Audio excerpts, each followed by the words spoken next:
but not for Lola.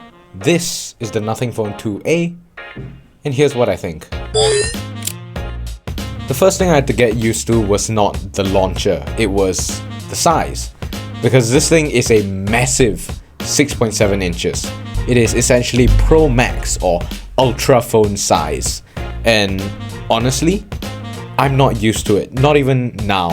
But after a while, I think I've adjusted to it a little better. But this hardware is really good.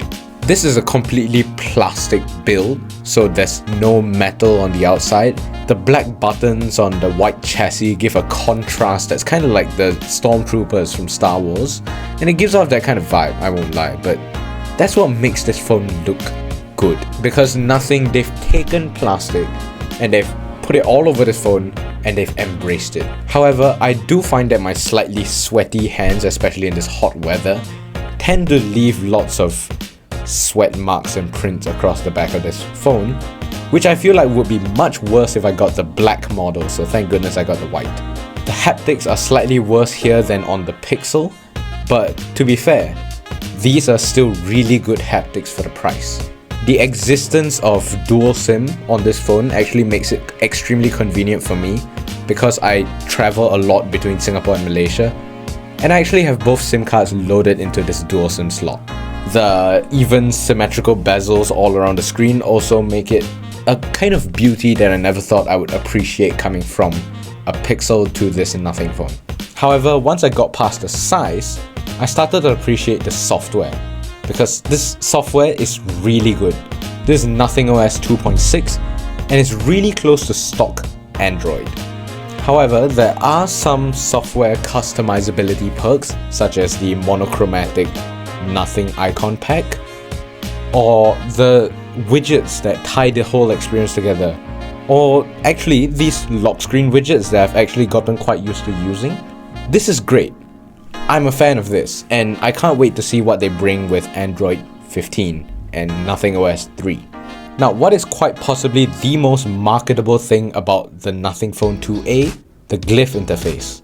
It's a set of LEDs on the back of the phone that can do a multitude of things. It can be a fill light for when you're taking close-up video. It can also be a timer for when you're doing something that's time sensitive. You can set like a 3-minute timer and it'll count down, which is actually pretty cool.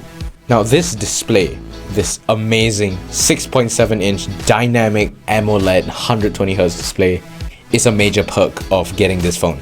It's very viewable in the sun because it gets hella bright. According to the marketing material, it gets up to 1100 nits in high brightness mode, which is great because this is very viewable in sunlight, and sure, it might struggle a bit when it comes to super bright light, but this thing gets really, really bright. It's definitely significantly brighter than my Pixel 7a, and honestly, I'm not complaining. This is great. But coming from a Pixel, the biggest thing for me is the battery life. So on the Pixel 7a, I would average about 4 to 5 hours of screen on time. I could comfortably get 7. And all of this battery performance is coming with light gaming and actually running Bluetooth with LDAC connectivity. I mean, like, I've been making full use of these Nothing Ear A's ever since I reviewed them.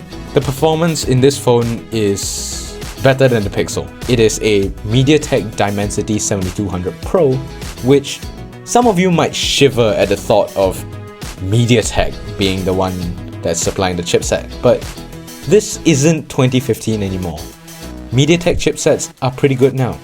The 7200 Pro can handle heavy stuff like gaming, Wuthering Waves, Genshin Impact. It can handle editing videos, recording videos. It's great. I mean, like, this barely heats up at all.